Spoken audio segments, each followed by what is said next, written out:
Yo, what's good, peeps? How's everyone doing today? Welcome back to episode 3 of the Drew 313 podcast, doing it for the city, man. And today is a guest I have been waiting to have on since I even thought about doing a podcast, just because of the versatility. I'm gonna call him the Swiss Army knife guest, because we're gonna talk about everything today. But that's none other than NoMissJay himself. Nomis, welcome to the podcast, buddy. How you doing? The Swiss Army knife. Okay, I can get into that. What's going on? What's Yeah, going on? we haven't had you on here in a hot minutes. It's good to have you back, man. I haven't talked to you on a YouTube show in quite some time now, so it's good to get you back in here, man. Yeah, it's been a minute, hasn't it? I'm very curious to see where your takes are now. Because a couple of years ago, you said the Knicks would make the playoffs, and I don't want to keep bringing that up, but I feel like every time we talk about basketball, I have to now. But it's just that you were just a few years early on that. If you just would have waited, you would have been A-okay. But Well, I'm actually, I very remember curious. saying it. I actually remember saying it going into that final off season during the call. I said they'll come back and probably make the playoffs next year because the COVID thing just happened this year, and now everybody's gonna come. It's gonna be some changes in the NBA. I had said that right before I disappeared again. You called it, man. You called And it. I And, said, we made fun of you and Bravo. Bravo said Blake would only average 10 points this year.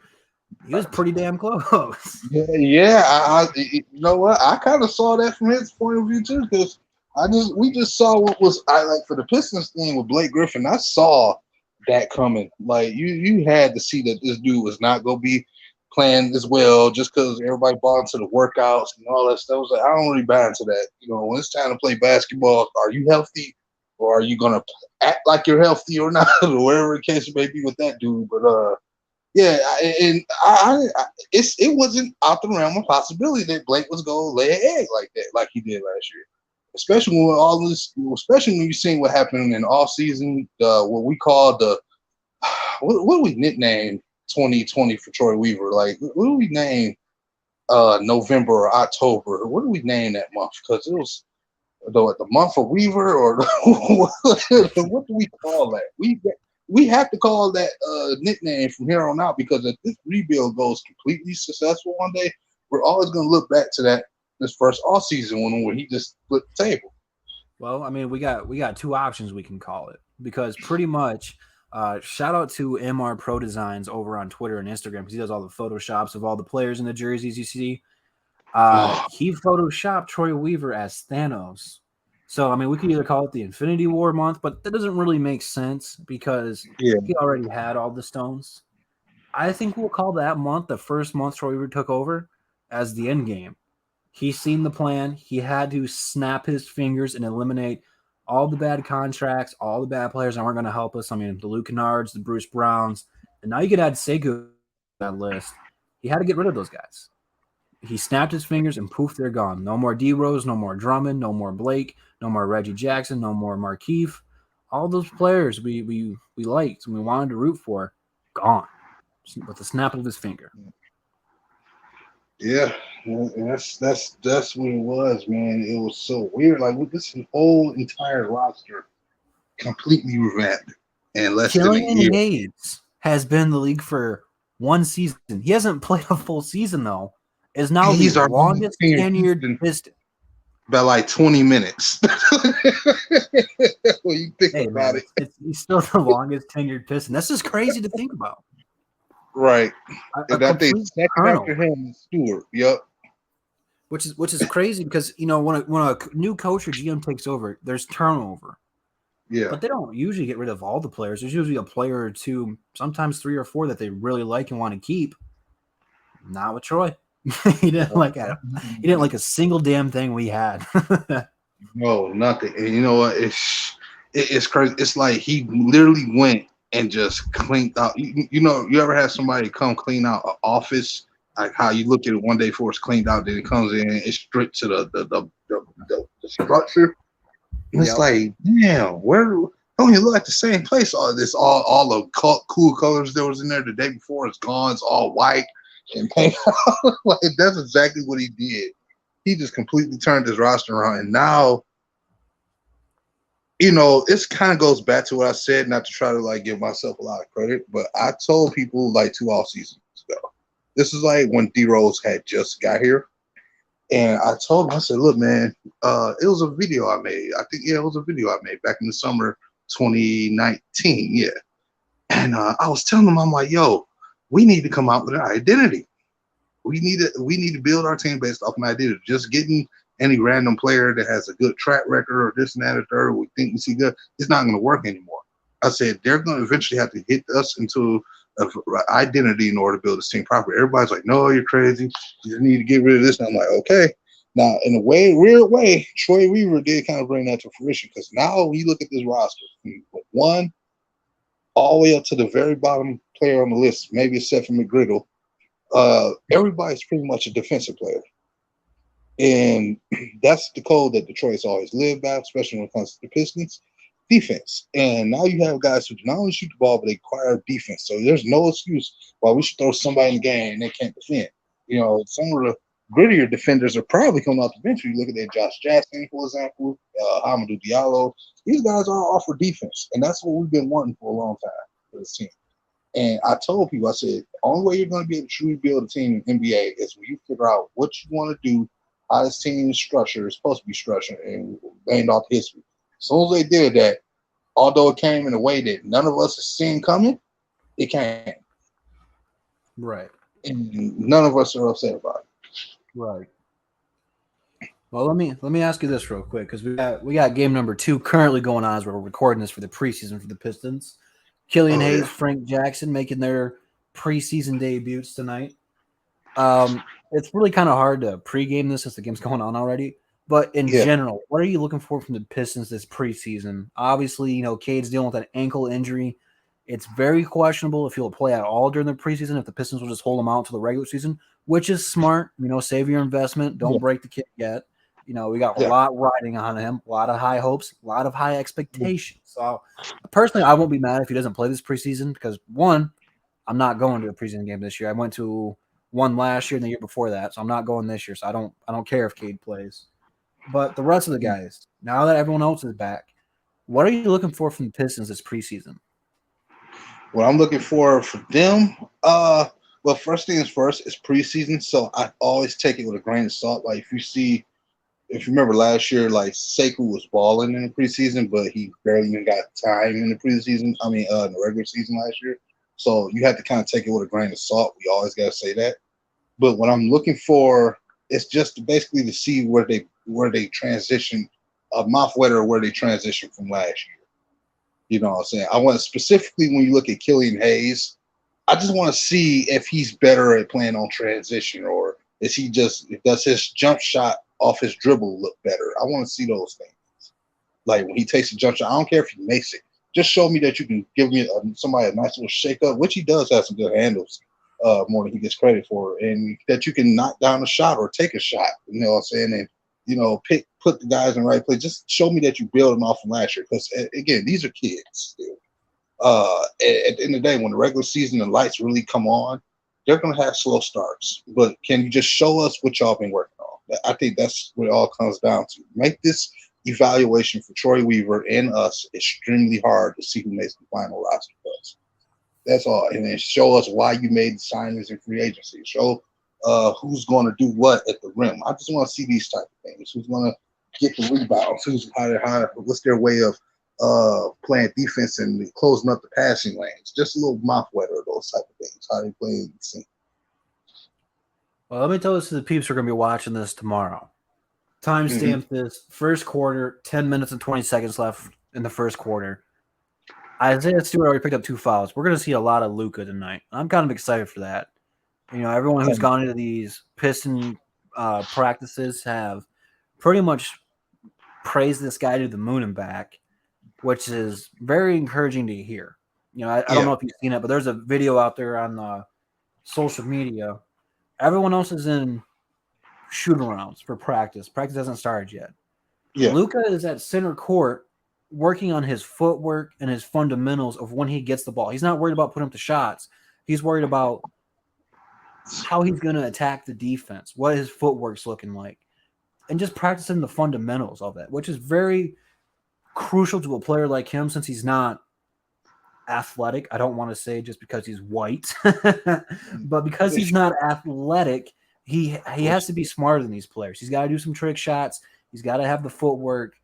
But from what I heard from Everything King on his little Twitter video, he was giving Stu the business. He was giving the rest of the big men some business. And I think that's kind of be his mentality is, you know, he's not the most talented player. He's not the most physical player, but he's going to outwork you. He's going to have the fundamentals down. And I'm very encouraged by that. But at the same time, I'm probably the most excited to watch Josh Jackson and Diallo. Those are my two favorite guys coming in off the bench. And to have both of those players out there at the same time is kind of crazy because they're so similar, you know, similar builds. They're both dogs on defense. They're both slashers, although Josh Jackson's a better shooter. But no, it's the other way around. I think it's Amadou has more shooting potential, but yeah, potential. Yeah. But Josh right now is a better shooter. Okay. right now. And I'm pulling for Diallo because if he ever gets that shot down, watch out, man. That is a dangerous player if he ever gets that shot down.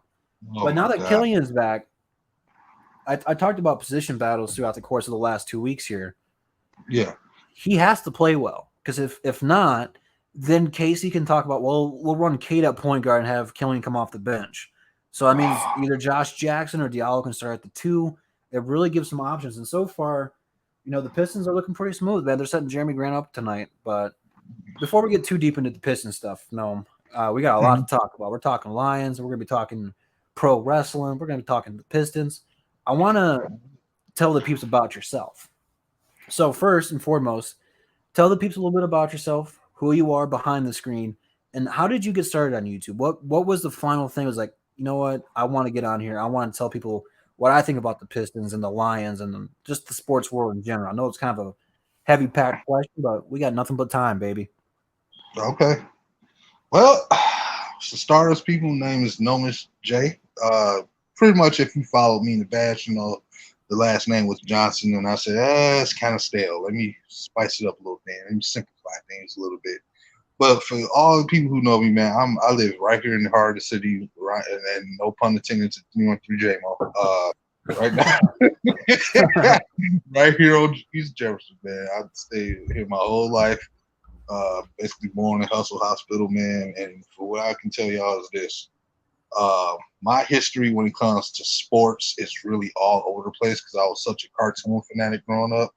And to the point where even with music, sometimes like I can barely remember some of the stuff that I used to love because like it was so many different transactions going on at one point when I was in my early almost teens. So it's a lot of stuff I forget easily that a lot of people don't. And that just is what it is with me. I'm a complicated person. You know, I'm probably the most exciting, coolest / boringest person y'all ever go get to meet at the same time. What got me into sports though, like my favorite player obviously is Barry Sanders. One of the greatest running backs. Like me and my brother, he's a big receiver fan. My older brother, and he used to always love Randy Moss. That was like one of his favorite players. And mine was actually, ironically, former Ram. Marshall Faulk. God, I always can't remember his name. But yeah, Marshall Faulk was my guy after Barry, and I was just a big time fan of Marshall Faulk. Even when we played Madden, I would play with Marshall Faulk just because he was in the league. I'm like, yes. And that's the kind of reason why I couldn't stand Reggie Bush after his career because I feel like he was a wannabe version of him, but that's another story for another time. And you know, when I was watching the Pistons back when we were building towards that iconic championship that we all talking and still miss about today. And thank God Troy Weaver decided to bring one of the pieces in the house now, which is something we've been asking for a long time since Rasheed was here. It should have never been gone, but you know, I basically was transitioning. Like once the Pistons started really ticking me off when they were still winning. Football, when I seen the Lions go on 16, I said, okay, I got to pay them some attention because obviously they've been the forgotten about team, and then Matthew Stafford waltzing here, and me still being a Lions fan at heart, I was like, okay, this is the guy we should have got. And I noticed the instant change in the fan base. When Stafford got here, I knew the culture was changing because everybody in the neighborhood all of a sudden, like, you got your friends who like to play sports and they like to act like the big name sports players. Stafford really took an effect on a lot of guys because people wanted to throw the football. So I want to throw it like Stafford does. And I'm like, this guy really is good there. And, the records didn't show it, but you could tell the culture with Jim Schwartz installed here, which is why I never hate him.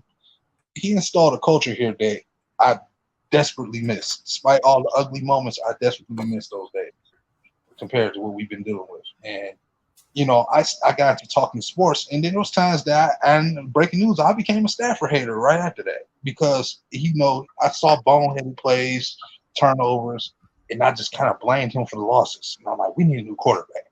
Let's go get Drew Stanton. I couldn't stand having a guy here. And it was like that moment of clarity came right in 2015 where I just was like, I saw him get sacked the second the ball was snapped. I think we were going against the Kansas City Chiefs. Or it was either the Minnesota game before it, because it was one of the two back-to-back weeks before we went to the bye week. And I was like, this can't be his fault. And right then and there, I just started like realizing this ain't him because he was still getting sacked, but he was becoming more productive. People try to make excuses for the bad defense. I said, no, this ain't him, man. You can't ask a quarterback to be able to make something happen with that kind of O-line, and I don't even know who the guys are. Like, that's a problem. And ever since that day, I've been defending the guy. And the proof shows that it wasn't him. Not just because it was the Rams, but it's just like even with the playoff team we had the year after that, we took that team to the playoffs, and that defense wasn't all that good, and that offense damn sure wasn't all that good. And we still made playoffs, which tells me that, I had to learn the game, and I just like talking sports. And that's how I ended up stumbling on our 2016 draft class. I wanted to get more information. So I looked it up on YouTube, and the first video that popped out to me was Everything King. And I clicked on his video and watched his draft review. And then after that, I think Dante was next. And then I watched 313 Hitman. And in the second I saw his video, I just clicked off of it because, Hitman is real raw, uncut. And I wasn't expecting that kind of intro when I clicked on the video. But then he became like one of my favorite guys in the group. And I was like, damn, they got this group called DVE. And what also made me really want to talk was because, like I said, the way King laid things out, you know what I'm saying? It really resonated to me. And I already knew from his Lions video that he was like a Pistons fan. Something about his energy. And I told him that before. I said, something about this guy makes me think he's a Pistons fan. And I looked up, a lot of Pistons guys too. And I said, oh, okay, so I was right. And I just been, connected to want to be a part of the group. He got me into doing it. Ray Moore is another guy that you hear about here and there. He's another person that really pushed me into it because he started making content like really right before me. And I tried to do it on Facebook. And he's like, no, man, just put it on YouTube. I do it, you do it. The rest is history. I tried to have my face. And, on that fateful day, I made my first video. And the rest is history. And that's why you got me here today. And, like, it's been a real roller coaster. I met some cool people doing YouTube, man. And, like, for example, 3 years, I met you for once. And, of course, became one of my favorite guys to go to on basketball. And I was like, man, where's this guy been at this whole time? Yeah, without a doubt. I'd say when I met you, I didn't think I was going to actually be working this hard and this close with you. Because I'd seen your channel and how big it was already. And then after I met you, you just exploded. I was like, man, Drew. Yeah, that was a crazy year. That's really when I first started to get my feet wet in the Pistons. I didn't know what the hell I was doing. I still don't.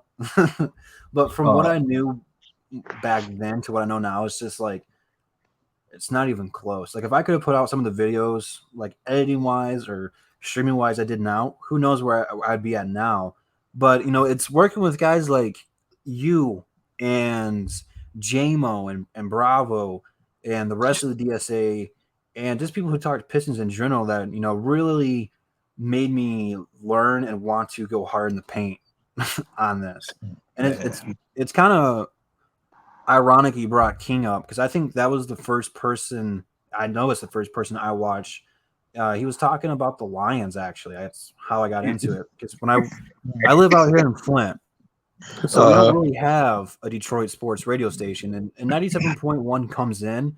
It just depends on which way you're driving and what part of Flint you're at. That it comes in either clear or staticky.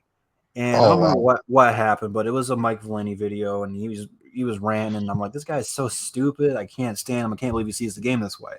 So I wanted to see what else was out there. And of course, ESPN don't talk about us or anything like that. So I couldn't turn on ESPN to watch us. NFL Network, we were struggling. They weren't talking about us. Everything King popped up.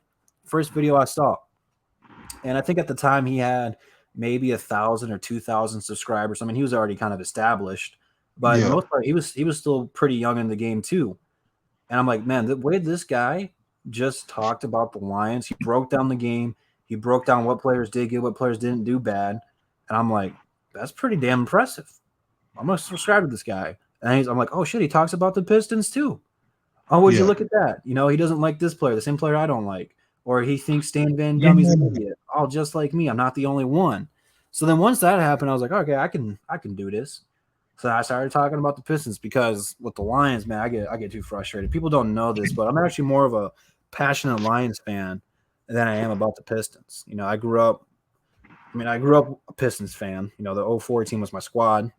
Right. Teams of all time, but I always get so amped up about the Lions, Like right now it's really tough since we're 0-5, but they're probably the biggest part of my all Detroit tattoo. They're the biggest piece because I watch them the most, and I can't do it. The Pistons, man. I just know the game of basketball better than football because I play basketball a lot. Football, if they give you something more to talk about, I get you. Yeah, and it's just for one though, it's like I don't know enough about it. Like I know the basics. I know a 4-3, a 3-4, cover 2, cover 3, all that good stuff. It's just like outside of that though, it's like I don't know much about it. But I mean, I know enough about it to talk about it, just not every single day. Like basketball, I can break down basketball all day long. Don't matter if it's the Pistons or if you show me some high school games, I could break that down in a heartbeat. Right. It was just the thing about King is it's just so cool. He's just a normal dude because he could be this guy. He doesn't talk to people or help them out, but like he goes out of his way to help people out. Like he doesn't need to watch all of our videos, but he comments on almost every single one of them. Like great content, keep that up. And then on social media now with all this, was it Twitter Space or whatever that's called? He takes all these guys underneath his wing and help them out, which is very, very encouraging to have someone like that. Not to cut you off. It's awesome. No, you're good, man. Not to cut you off, but speaking of space, I didn't know about that till he introduced it to me, and then I turned it into a podcast. For those who don't know, I have my own show on the Twitter Space, and in Space with NoMissJay. That's the podcast that I go by now. So, I sent you the link. You might have not noticed it, but I sent you the link to come up in there too, and just chat with me. And and you said a mouthful there, man. He has just helped another guy start a channel up named Jay Corday, stuff like that. So if y'all see him around, subscribe to him because that's somebody else that King helped out. I literally watched him in the chat. You probably seen it. Yeah, with the Twitter Space, man, it's so important for everyone to follow us on Twitter now because like you don't know when we'll be going live on there. Like any point in time, we could have a Pistons or a Lions just death lineup of just content creators and just talking about it. Which it sucks because most of the times you guys do it. Like I just put the baby down and I don't want to wake her up, but I see it, man. I watch it. It's awesome that we can do that now. We don't need to plan a date to come on here and record a podcast. We can just hop on Twitter whenever we wanted to now. But with you, what I find interesting about your story is you almost quit YouTube like 1,000 times, for various reasons. But at the end of the day, hold on, Drew. Hold on. Uh-oh.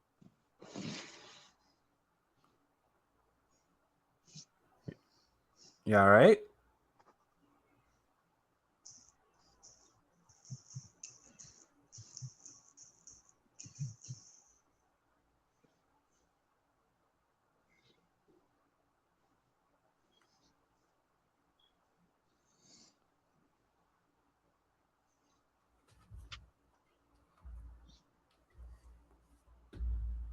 Nomis. He sent me a private chat. All right, well, Hello. Nomis, you good? Uh, somebody tried to scam lightly call, try to come in and Oh, mess up my sound. Hold on. those guys, man. But what I was saying is, what's so interesting about your story is you almost quit YouTube 1,000 times, which I'm glad you stuck with it because your take on just sports in general is different. You come at it a different way than most people, which is a good thing, you know. Not you don't want everyone to sound the same because everyone sounds like robots, but eventually all this YouTube stuff, which I know a lot of drama happened. We don't have to talk about it because I said all that stuff is in the past. We never had a problem. Just to clarify with people who don't Yeah. know the whole situation, is Nomis is my boy, man. He's my boy. But you stopped putting out content on YouTube. I mean, you still do every once in a while, but you moved over to Twitch, which is very awesome because not too many people who talk Detroit sports go on to Twitch. It's very tough. I've tried it. Actually, I think one of my first videos I've ever recorded was on Twitch. I don't know if you know this, Nomis, but before I talked about the Pistons and sports, I was a gaming channel that just put out the shittiest of videos. That's why no one was watching me. But I tried Twitch, man. It's hard. So for you to go over there and do what you did is very impressive. So talk a little bit, if it's not too personal, you don't have to touch on every subject if it's like touchy or you don't want to get into it. It's perfectly cool. But what was that factor that made you not want to do so much on YouTube on your own channel, but to go venture out on Twitch? Okay. For And by the starters, way, tell people your Twitch name so they can go check that out. first of all, can you hear me? Yeah, I can hear you. Okay. So what is the name of my Twitch channel? Is NoMissJay. Capital N, then regular lowercase OME, and capital JX, all close together. That's the name I go by. For those who don't know me, the part of the reason why there's a J, a S, and then I used to have the whole 10 thing on is because my favorite number is 10. And the S is the Roman numeral. And if I'm correct, the J is like the 10th letter. And so I said, how can I make my name with something that, sticks to what I like about me? And known JX was it. So that's why my Instagram page is also known 10. Uh, what made me go over there to Twitch was actually because I wanted to see the volume initially over there. I really like following guys that I guess I should sell this part of the story. Um, there's this guy that I used to watch on YouTube because I was a big Yu-Gi-Oh fan back in the day, and his name was Retroactive, who I'm actually in his group now, which is funny. I used to just watch this guy since like 2011, 2012, and I subscribed to his YouTube channel. To me personally, he's like a legend. He really made me want to become like the guy who makes content on YouTube in general, and that was initially with gaming. And like I said, when I found King years later, I didn't know that my guy was over there on Twitch. I heard about it, and I even seen King use it in the past because King used to try to do it on Twitch at one point, and I don't think he has a channel anymore on there, but because they just get rid of it after a while if you don't do anything. So I just never really put any energy into it until I came back like a couple of years ago, or actually 2020 last year. And with the same content creator, he brought me. I followed him over there, and I realized how to use Twitch. I said, "Oh, okay," and a whole new world had opened up to me because King gave me, you guys all gave me like something I needed to talk about on YouTube because I didn't have what I needed to do gaming on YouTube. I was initially really wanting to do that, but sports kind of gave me a reason to be a content creator on YouTube. But Twitch ended up unlocking the other side of me that I wanted to do, and that's the gaming. So I went over there, and once I started my channel, which was actually in this month, so I got a anniversary right now for when I started Twitch. I need to go prep that soon. But anyway, I started doing sports content. Actually, I was doing stuff involving the presidential debates and all that crap because everybody was getting on my nerves with this liberal, this non-liberal stuff and this conservative crap. And I kept trying to tell people like to get out of that old mess. That's not our war. We don't need to be focused on that because it's all distraction. It's unnecessary, and neither side cares about us.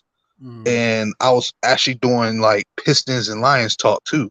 And at times I had streams where they were decent, but it's hard to talk sports on Twitch because it's mainly a gaming platform, and you have to have a certain setup that can really attract people there for it, and you have to really be consistent. It's hard, like being a sports streamer over there, unless you're playing games, because most people don't want to come there on Twitch just to hear somebody talk about an update video on the Lions game. It's usually for like promotional stuff if you're going to do that. So you have to work my way around. So I just stopped doing content over there as far as Lions and Pistons and stuff like that.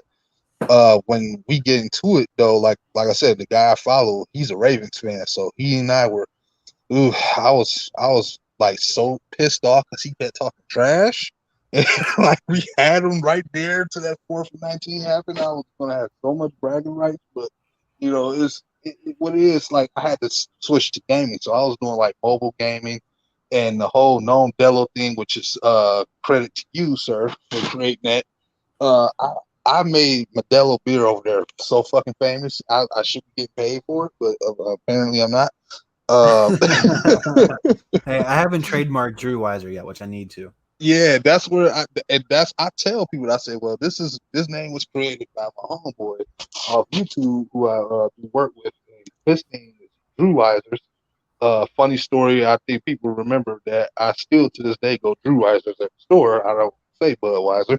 I still say that. I remember you. I'll never forget it. I just got off of work, or I was on the way home from work. You called me on my phone. I'm like, oh shit, what's going on?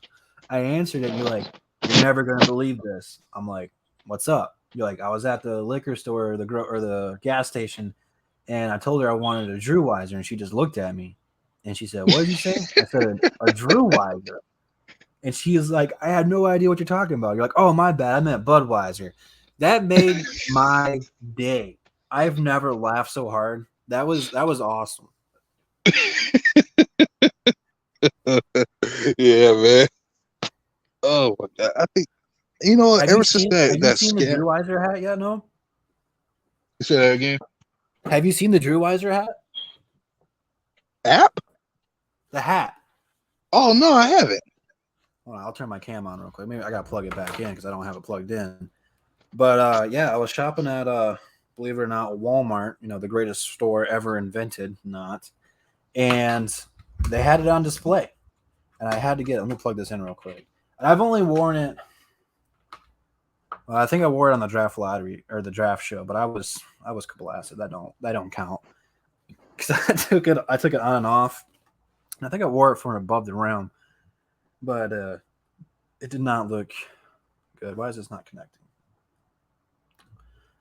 Hold on.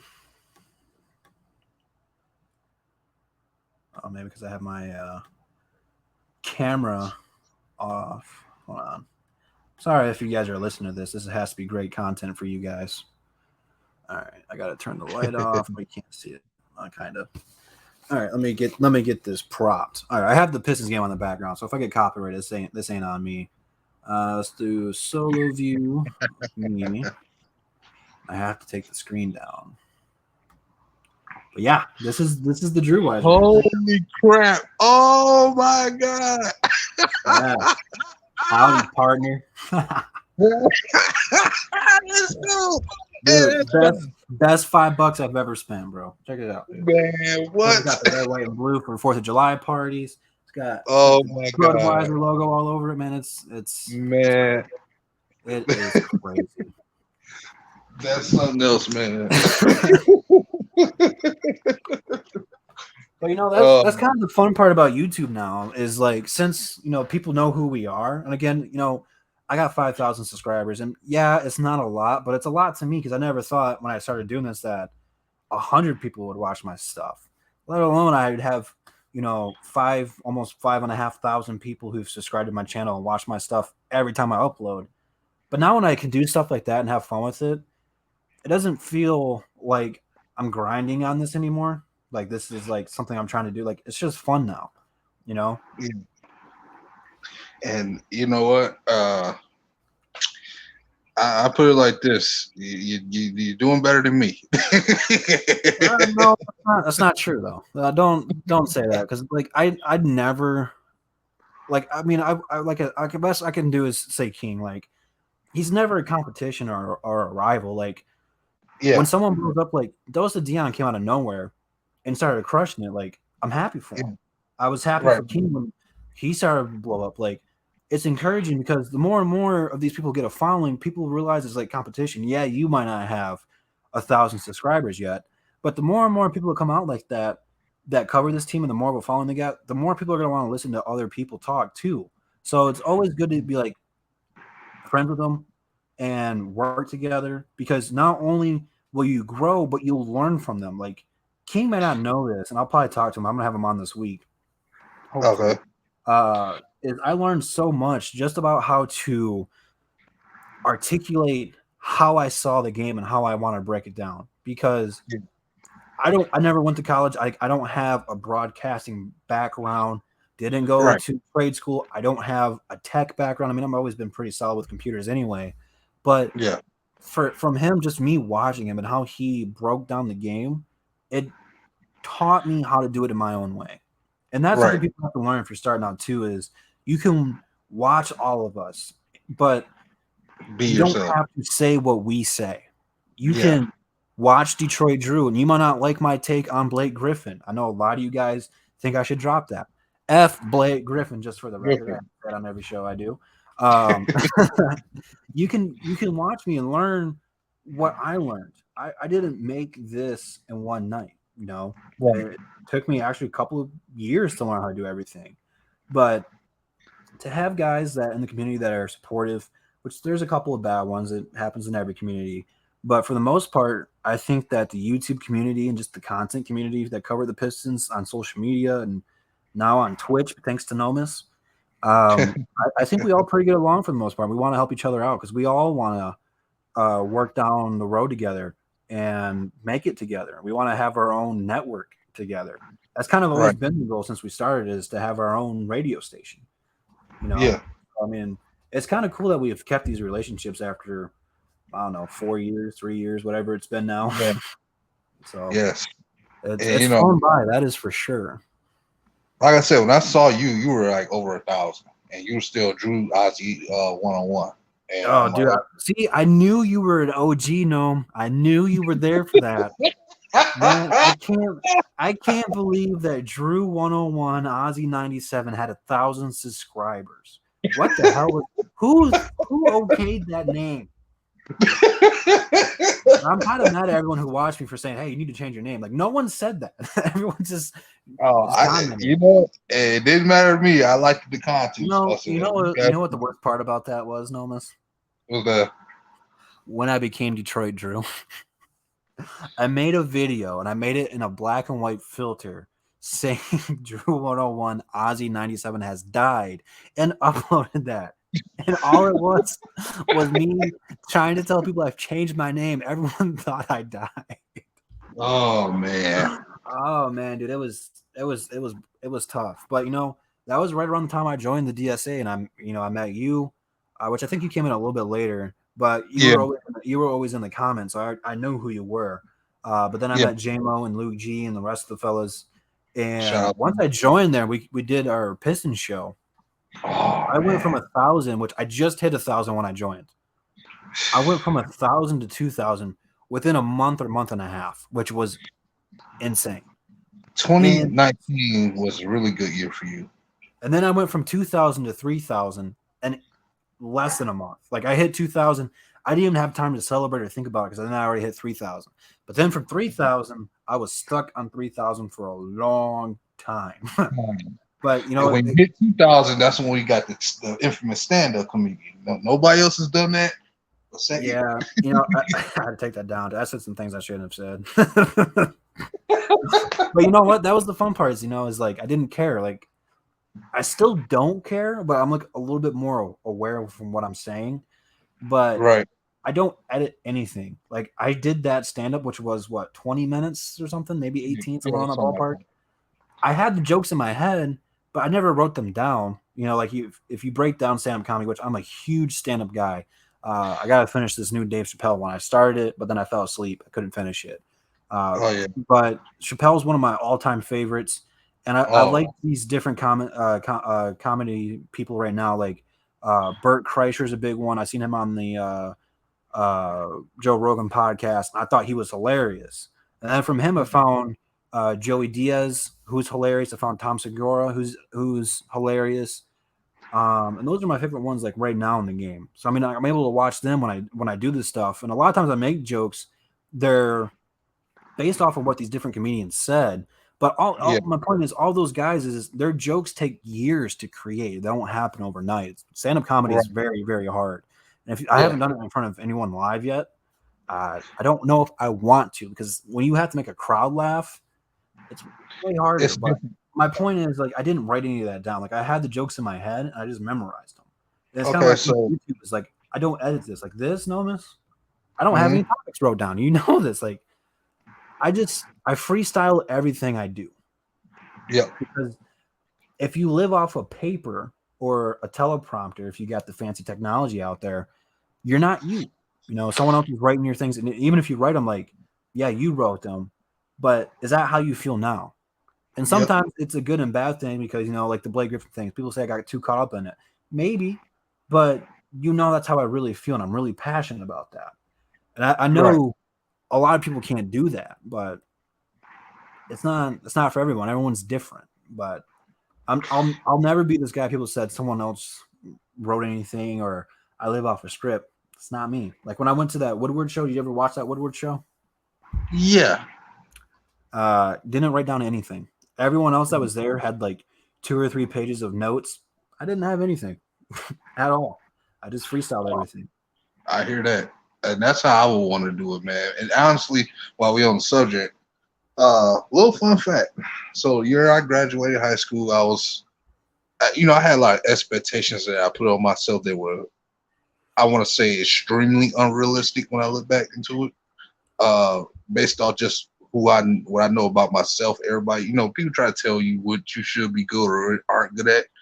I overextended my expectations, and then when I couldn't deliver, it sent me into a dark place. So at one point back in 2011, I'll never forget, I was actually seriously going to be a stand-up comedian because I knew I went through a lot of crap, and that's where comedy a lot of times comes from experiences and pains and turning real life into comedic situations. But when you think about the reality, it's like, damn. And I was seriously writing. I had a couple notebooks filled with all different kinds of content. And I was going to try to take myself to go down to a club. I forget the name of it, but I was actually going to try to go there. I was never really scheduled. I never got myself scheduled. And I was like, I just gave up on it. I was going to try to be one. But it's just, I never had this thing about being in front of a crowd or being on camera either. And that was another thing, which is weird why I have a YouTube channel now, because like everybody's like, oh my God, aren't you the guy that don't like being in front of the camera? I'm like, yeah, that's me. And it's weird, which is why I usually try to keep my face not showing, because I'm just so shy in front of it. But that's a little history right there, man. For me, that's a lot of stuff that people don't know. And for far as you, man, like when I started the YouTube thing, I came in for the community.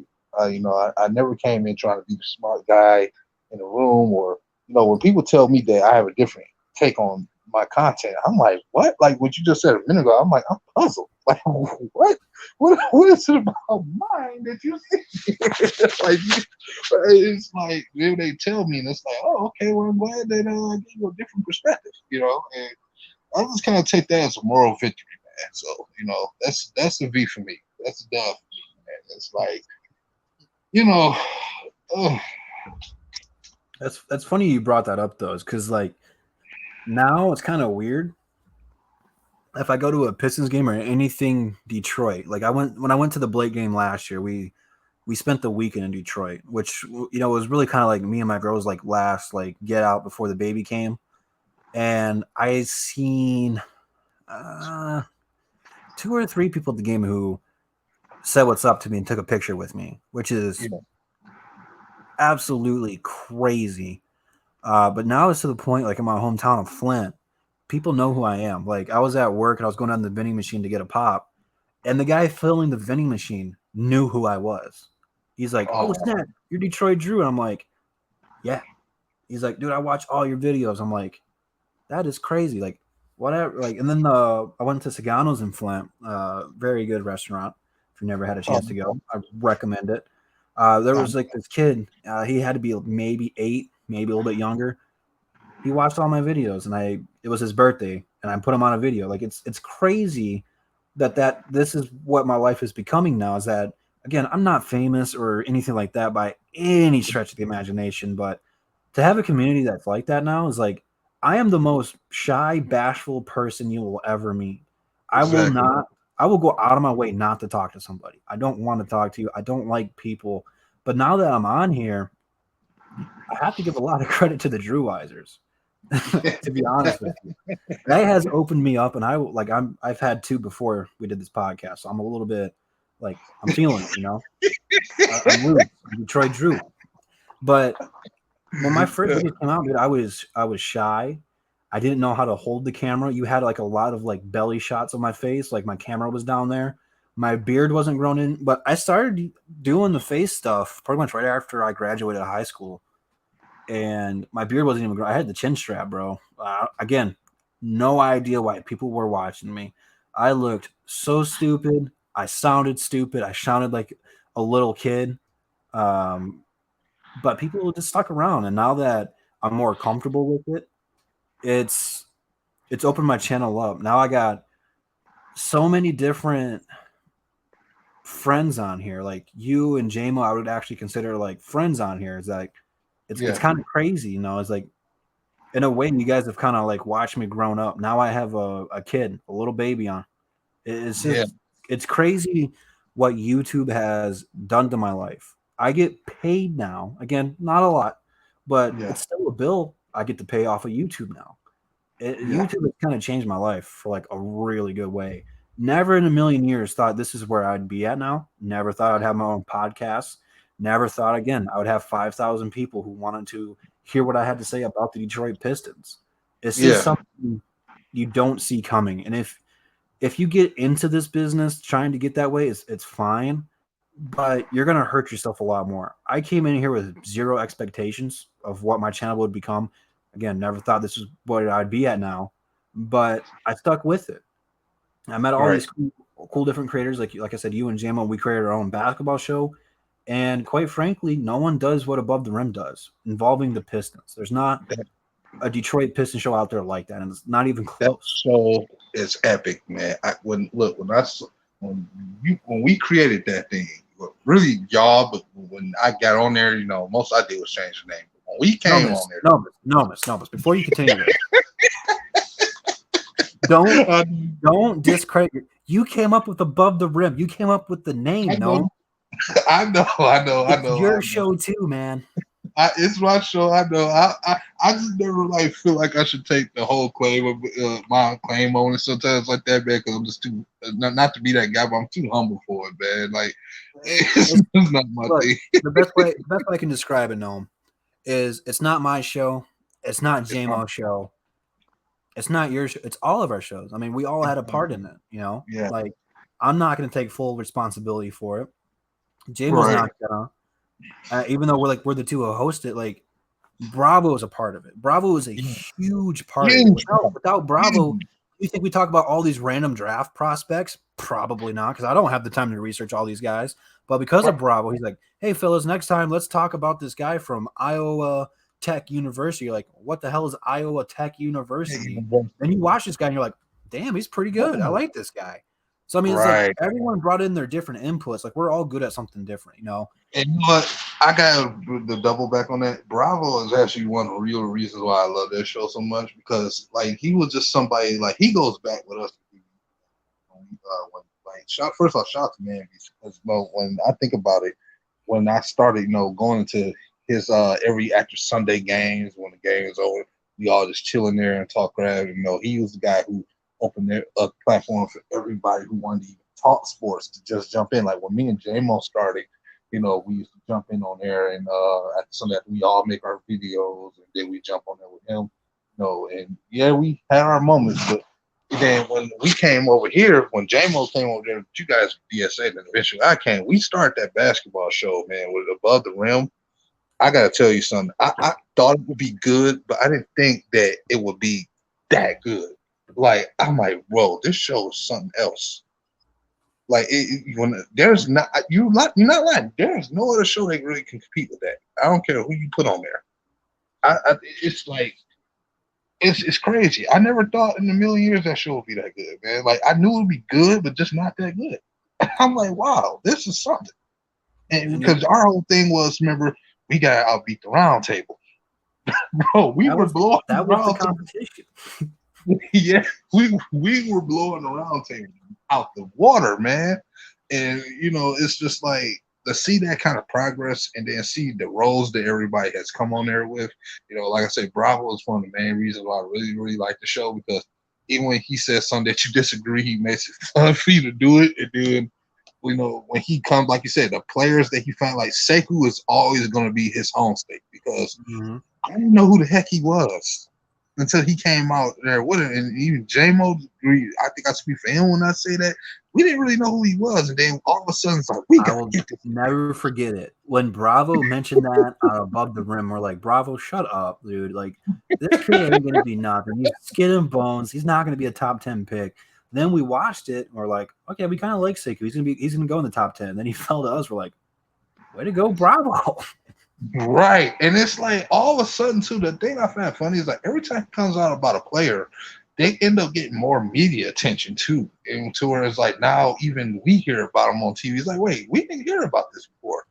And it's like, man, why couldn't you just I got mad at him for a second. I was like, man, did you scout DeVitas too? Because I didn't see that. Come on, man. Did y'all really trade that pick?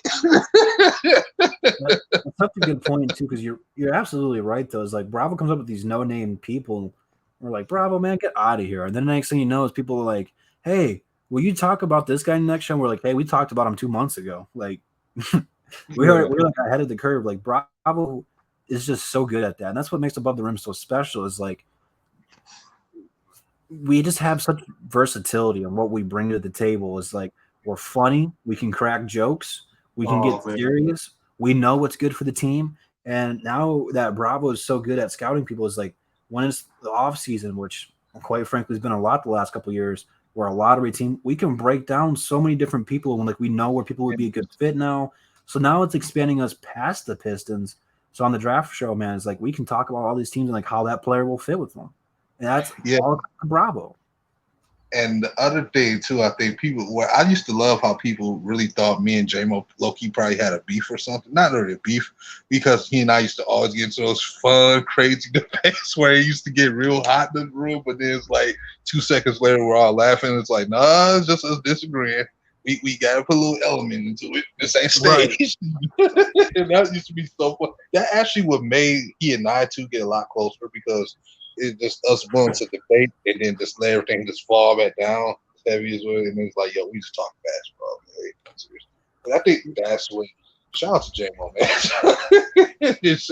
I gotta say, the fun that I've had with y'all on that show, man, is beyond me. Like I still think about that podcast. I tell people on Twitch, I say, hey, listen, I'm a busy man, low key. If I don't come on here, I got a podcast with my guys on YouTube that I can go do every Saturday. Okay, if I can't do a Twitch stream, I got a podcast, and people are like, oh, okay, so because I talk basketball, they try to rip me for the. Because I had to get my guy straightened out, man. Because he's a Westbrook fan, and he's like I said, he's a Ravens fan, and he's a Washington Wizards fan. And I was like, ugh, it was such a weird combination.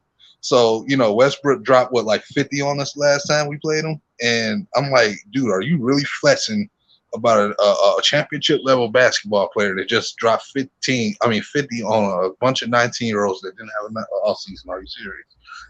I had to get them together, So like I said, some of the Westbrook fans be getting me, but I still be riding for my city. I promote Detroit on Twitch all the time. Like everybody know me. No, I'm bringing up Detroit some kind of way. Like it's my city. That's what I represent.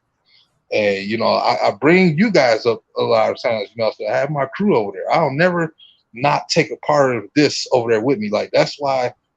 Not to toot my own horn or anything, I've had people tell me when I do the Just Chatting streams, they're like, you seem like you know how to talk to the crowd really good. I said, I'm a content creator on YouTube. I do this for a living. Like I do this all the time. This is not new for me. My thing is, I'd rather have 3 people in the chat over there versus 30 with nobody commenting. I need people to talk to me. That's why I was like always coming to get you guys. Like, y'all come in the chat because I was trying to get something established over there. And it's like people are busy, you know. But other than that, like, shout out to Devin99. He would come over there from time to time a lot. Dominic Davis was over there sometimes too. In the past, recently before I had to go on kind of a hiatus, so he would come over there and chit chat, watch me play games, and you know, I would talk sports a little bit during that. Like I would just give people multiple things that they can watch and in one stream. So it's just like for me, why a lot of people just don't understand why I went to Twitch. It's not I didn't go over there because I just said I'm done with YouTube. It was just like I wasn't feeling connected as much with YouTube, and when I went over there, it was like a whole different world. And when I didn't realize that I was going to be that good, and I still haven't grasped it that as much as I could. Like it's a lot of things that I struggle with, like the interface, understand the different systems, how you work to set up your stream and all that stuff. Like I have to constantly work with that stuff. It's no joke, but I try to tell people to jump on Twitch if you want to use it for promotion. Like Twitch and YouTube goes hand in hand. You know, if you somebody that likes to promote Detroit sports, you know what I'm saying, you want to do a film session, you probably got a better chance on Twitch than you do freaking YouTube, because you know YouTube is pending with film sessions. Well, I mean, on Twitch, man, you got less copyright stuff over there too. Like, yeah, if I want, like, that's what I try to do on here is like draft days. Is like I want to do breakdowns of that. I get copyrighted so much. I'm doing the highlight reactions and stuff. It's crazy. Which Twitch you're more opened up to, you know.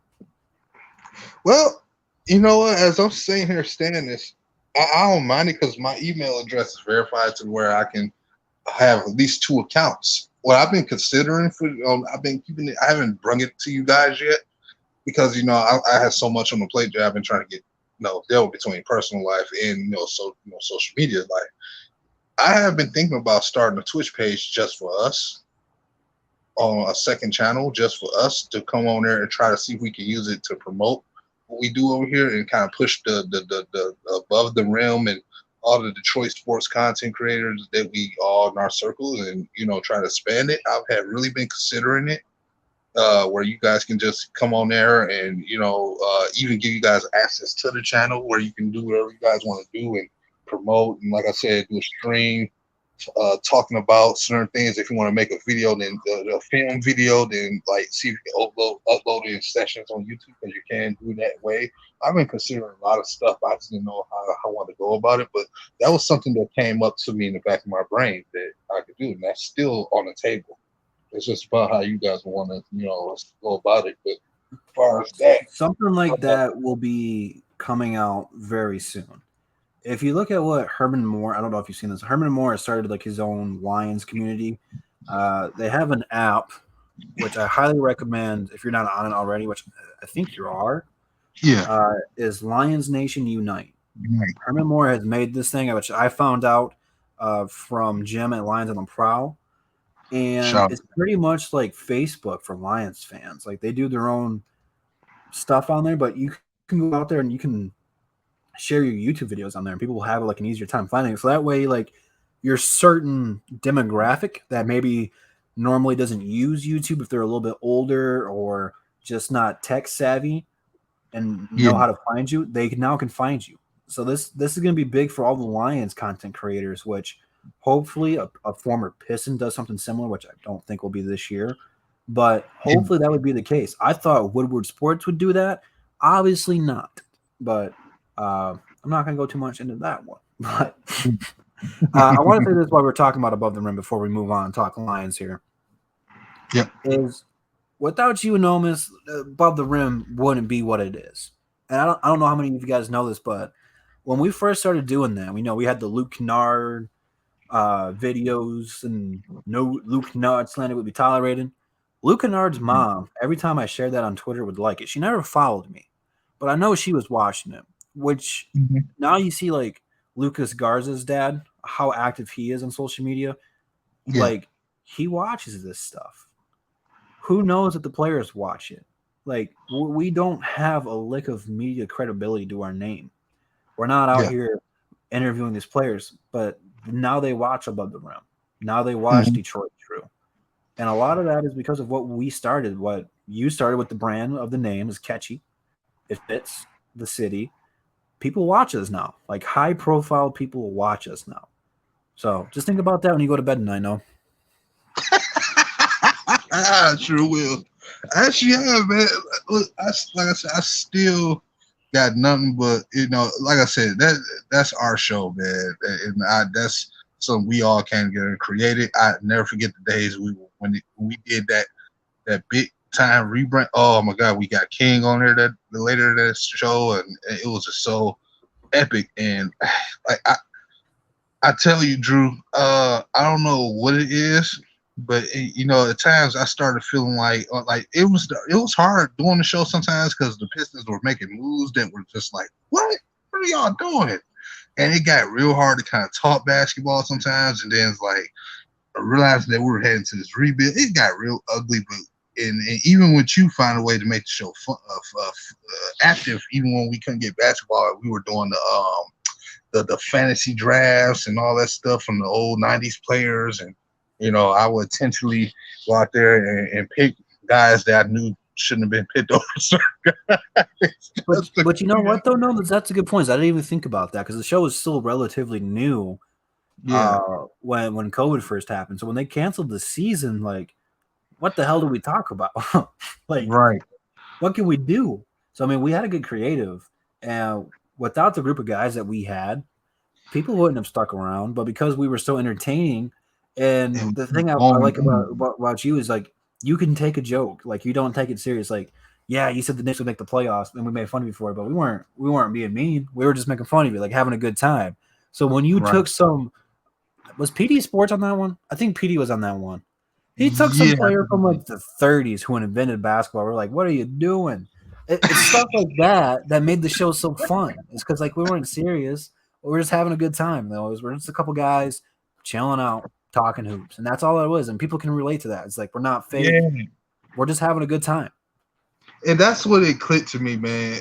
With the show too, while I was working, I actually said, what really was separating us from the national media, we're not a bunch of suits. We're a bunch of guys you find somewhere in the neighborhood, come together talking about it, even get into little some minor arguments and debates, and laugh and talk crap with just even with a beer or two sitting by. Like you have a beer, maybe I would have one or something. Like we literally made this. It just is online, and it was at the same time it just flowed so well. So somebody comes say something crazy, we all laugh, but it's all out of fun. That's how the show should have been. Should be all the time. Any podcast, you know what I'm saying? I don't like watching script stuff that feels doctored.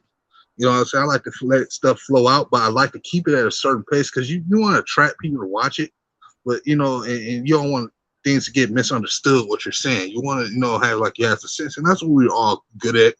And it was always open, free market for anybody to join. You guys have some names on that show. If I'm correct, y'all. When we had the players, oh my God, the year we kept getting players on the show, the G League. I think it was oh God, what was his name? He had like 18 assists, and he was talking to us about that time. King was on there too. Yeah, we had a lot of guys come through and show us some support, man. When when we need to talk basketball, and I think even Rob Beard was secretly watching the show one day. I heard from JMO or something like that. Was he supposed to? I don't know if it was a draft show.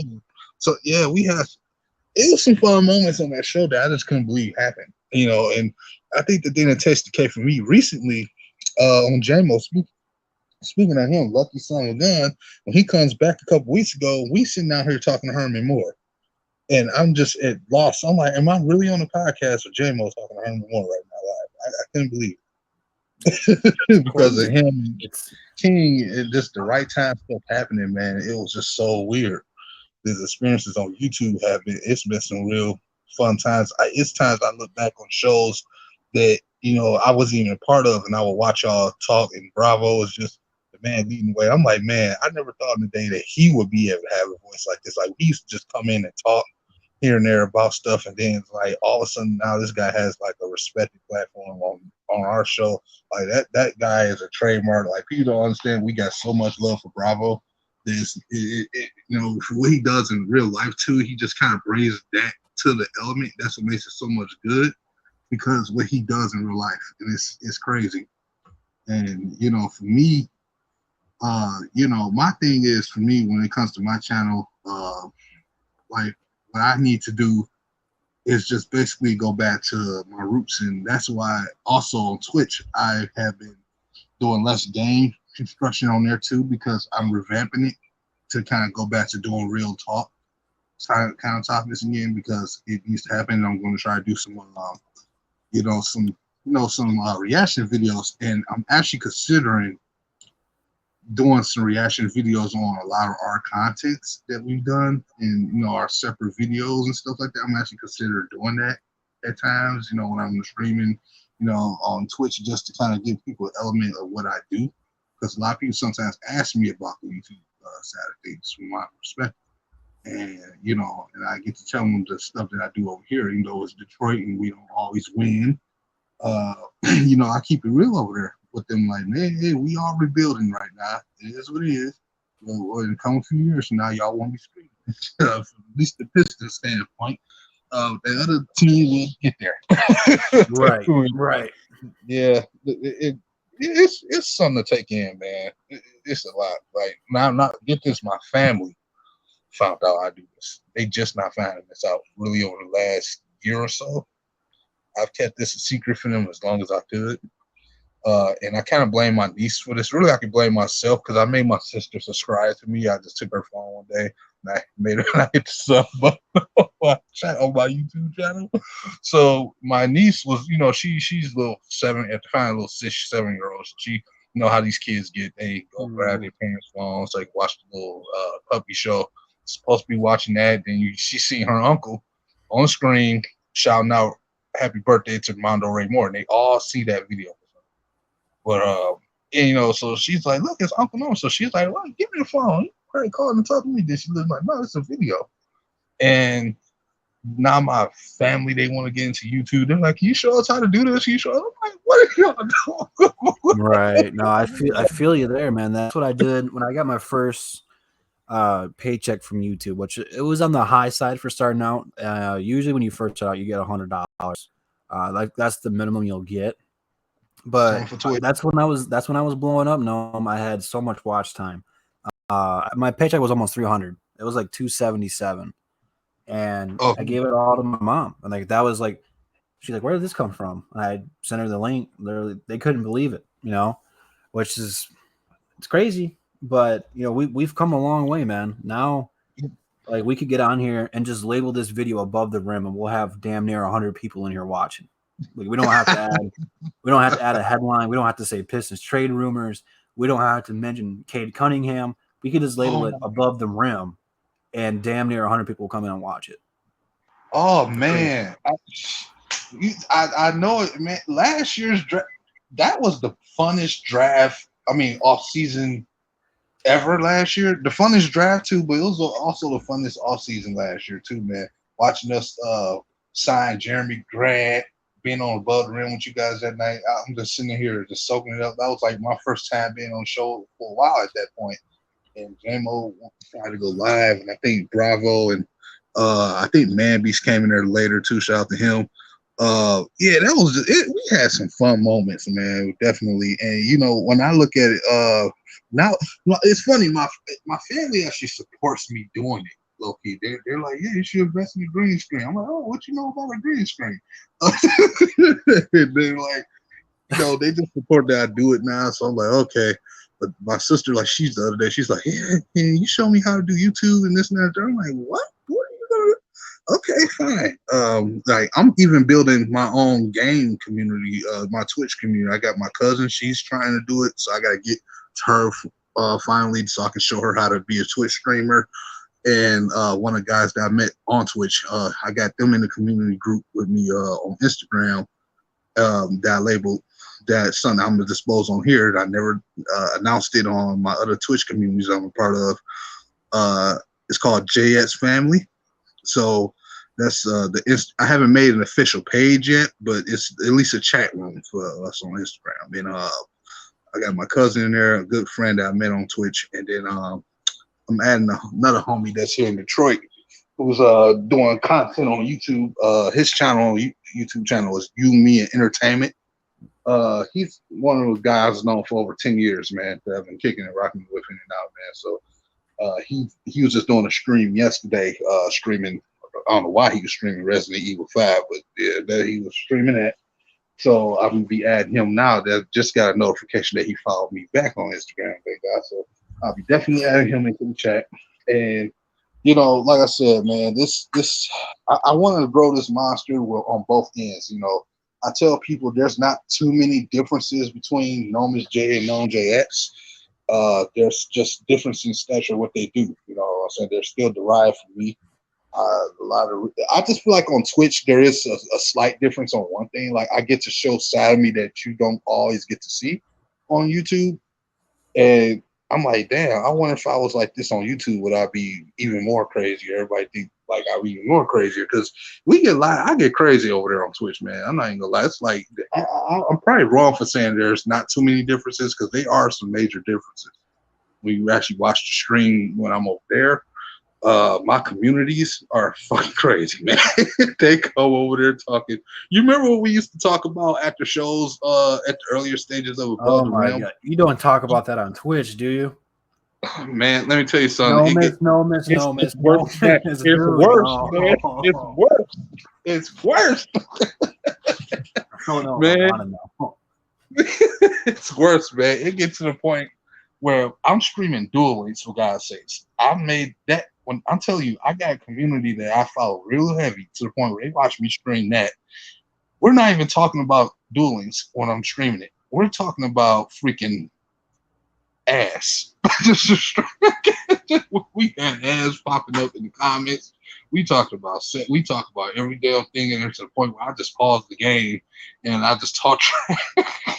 You would believe it was me on there, man. Like a lot of people don't realize that there is a major difference between me being over there, man. Like stuff I would never say. Change that name to Nomis Triple X. I'll even be the one initiating it. They're doing it. You don't have an OnlyFans account, do you? No. Not yet. At least that'll be coming 2023. No, you won't want to miss it. They get rid of that type of content. Actually, if you haven't heard, no, too many people backlashed over. They're letting it stay. Oh wow, really? They canceled it for like 2 days, and everyone's like, "We want our jobs back." They're like, "Okay." Like, who's gonna say no to a nice pair of titties? Like no one. So you gotta keep it up. I can't either. But I want to tell all these people who are starting YouTube or maybe are still on it that including family is very important to helping you out. My brother, who is 4 years younger than me, today is actually his birthday, so happy birthday, Lucas. He got me started on YouTube, and yeah, it wasn't what I was doing now. Like I said, it was video games. It was kind of weird because I was like 18, so like I was an adult. He was 14. He still sounded like he was 10. So like, anytime I had him on the show, it was really, really weird. But he got me started. Without him, there would be no Double D. And like OnlyFans, who doesn't want to see Double D every day? But let's get off of all this happy stuff. Let's get into this dark, twisted, depressing hole in Detroit, and that's the Detroit Lions. Right now, people are crazy. I had a video uploaded, but it wouldn't finish uploading, so I took it down today. Oh, wow. Yeah. Stupid Spectrum. My Wi-Fi sucks here. But I heard the Lions fan base is always torn. It was like the whole year Matt Patricia was here. But now it's torn again. There's people calling for Dan Campbell's job after 5 games. There's people out here who are wanting David Blau to start, which I'm fully behind that one. But you're on one side or the other. Like you support this team or you hate this team. There's not too many people in the middle, and I'm in the middle. Like I believe in Campbell.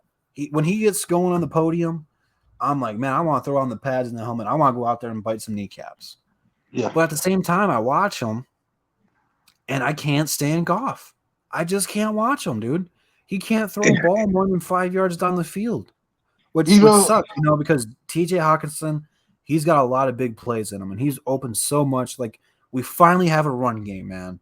DeAndre Swift and Williams are a nasty duo, and the defense can't tell when we're running and when we're doing a play action. Cephas is a great deep threat receiver. He's playing really well this year. If only he had a quarterback to hit him in stride. All these guys are making good plays. It's just Goff is not the guy, and I knew he wasn't. And I said this on the video, and since you guys will never see it, I'll say it now. If I see this dude wear the Beverly Hills Cop jacket one more time, I'm going to give this guy the 5-finger discount and smack him in the face. That is so disrespectful to Eddie Murphy. Take that damn jacket off and just leave it. Donate it to charity. Don't even sign it because it's not worth anything if you sign it. But I'm ready for this guy to go. Like, the Lions, you're only going to go so far. Yeah. Goff is never going to be this guy to lead us anywhere. He's a game manager. And right now, our defense isn't where it needs to be yet. It's getting better. I think Tracy Walker played one of his best career games against the Vikings. But Goff ain't the guy. He's not. Simple and plain. Yeah. I want to know your whole take on this Lions situation, man. Like, what side of the fence are you on? Where are you at with this team right now? I'm in the middle with you, man. Here's the thing. When it comes to Dan Campbell, let's start there. Well, first I should say, with Brad Holmes, I will say this: we'll always wonder what the real trade should have been. If it should have been to the Rams, or if it should have went to the Panthers. We go pay attention to that for years to come. That's gonna be something we go back to. But as far as Dan Campbell goes, too, listen, we knew when they hired him in that press conference, we knew he sweet talked them guys to get that job, and he just Because think about it, we've been through darkness with Matt Patricia. They needed somebody who's captivative and entertaining, somebody who can say something to get you out there. And because that's before us, one of their little evil, risky hands in that front office to kind of swindle us and to getting us to believe like the parts of the coach. Like, he may be genuine, but it's the people above him that may be using what he is for evil. You know what I'm saying? To trick us into something. But I do pay attention to one detail that he said in his first presser, and that was that he don't expect people to jump on board, and he wouldn't ask us to. I kind of lean on that part, because to me he was telling us things are not about to be pretty right off the rip. He was basically letting us know over due time we're going to become the type of team you can be proud of. But it's not going to officially start. It's not going to initially, happen right off the gate right now. But we're going to at least start working on the mentality. That's what all that tiny little statement says. And I've criticized him this year so far on his coaching mechanics. Lou G, shout out to him again. He came out and said 100% to break up on what you find at fault with the game. And I really went 40% Jared Goff. I didn't tell him this, but I said it to myself. I told myself that 40% goes to Jared Goff, 30% goes to Anthony Lynn, about a good 15% goes to Dan Campbell, then 5% to maybe Aaron Glenn. I said I blame them because we know Aaron Glenn's defense is not still putting the best guys out there, and then his defense really hurt on top of that. But we know that. But the problem is we're getting to the red zone and we're not scoring. We're turning the ball over and going backwards. You telling me that we could have scored maybe a field goal or two? He throws that interception in triple coverage. That could at least been a field goal. The fumble, I'm not sure that happened early in the game. I'm not sure if that was in the red zone or not. If it was, that could have been a field goal. So we could have went to the fourth quarter with at least 15 points, which means we score a touchdown, go for 2. That's 23 points. That means they have to come up with a different play at the end of the game to try to get a touchdown and tie the game and go to overtime. Now, maybe that's hindsight thinking, but I'm just saying, you have to take the points so you can take the points. That's game management. That falls on Campbell. The offensive game plan has to be designed to keep the ball out of Jared Goff's hand. He's not the guy. He is not he's not going through his progressions to get to the open receiver. You have to build the mindset of this team to win in spite of. That should be how every team wins. It doesn't matter if you're a game manager and quarterback. Tom Brady, although he's a Hall of Famer and probably considered the greatest quarterback of all time, his style as a game manager, he talks like one. He even says he would never throw a ball to a receiver that puts them in danger of a linebacker. That's a game manager. That's what a smart quarterback would do. You're going to make the moves that make sense to the tiniest teeth. And that's what makes this guy so good. And Jared Goff is not doing that. Any competent quarterback knows that they should turn around when you got a running back like Jamal Williams who can't be stopped, or you got Swift out there. You have options. We should be going in the red zone with a running back threat, not to show that we're going to throw. You should be able to miss an option. This is falling on Anthony Lynn. Some people try to give him pass. Like, no, I think his game plan is good. No, I blame him a lot. The small stuff they're still struggling with. And that's the real reason why we've been shooting ourselves in the foot. And that's when we're putting the ball in his hands, and then we're turning the ball over when we put it in his hand. Once we get to the red zone, take it out of Jared Goff's hand and put it into the running backs or the tight ends. Make them do something. He's not going to get it done. You have to put this team in the best position to have a chance to win. And when you start doing that, then the Rams did it. You have to go back to the same philosophy. Yeah, our roster isn't competent compared to theirs, obviously. Especially when you consider that 3 in particular players should have been playing on this team about 5-6 years ago. We're not going to name those, or 2 of them, I should say. We're not going to name them, but we don't know it is. At the end of the day, they have to manage the game. Your job as the head coach is to manage the game, Campbell. So when you get in the red zone, you got 8 yards to go. Swift or Jamal Williams should be the first person getting the ball, not having Jared Goff trying to do a play action pass anytime soon when we control the clock. You shouldn't be doing that. What we did in that last drive where we scored our first touchdown should have been what he did when we got down there when he threw the interception and triple coverage. We should have thought about the running game when he fumbled the ball. Why do we quit on the run for no reason?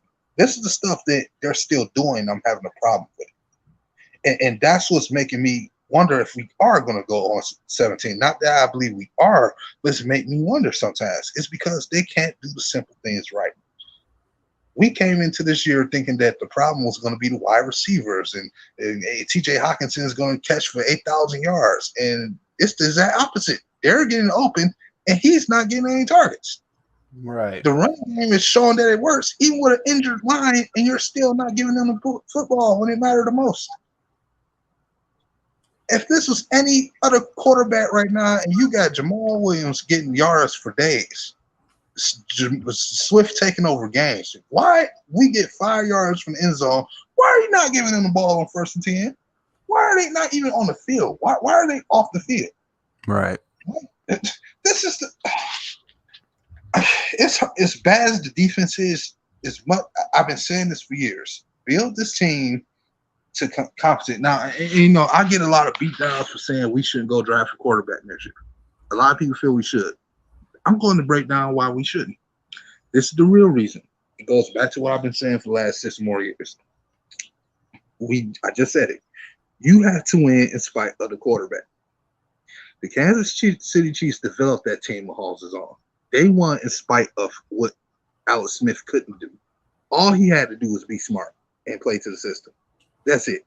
He didn't have to do anything outside what that talent on that team allowed. He didn't have to go too far or nothing. Yeah, he made some great plays in the stretch with no game-winning plays to give him a comeback victory. Yeah, with that kind of team, of course he did. You know what I'm saying? And I'm not saying he wasn't good for what he was, but they took Alex Smith, a guy who was considered a bust because he got picked over Aaron Rodgers. They took him and made him into a respectable name in the league, a star down there because of that team. Right.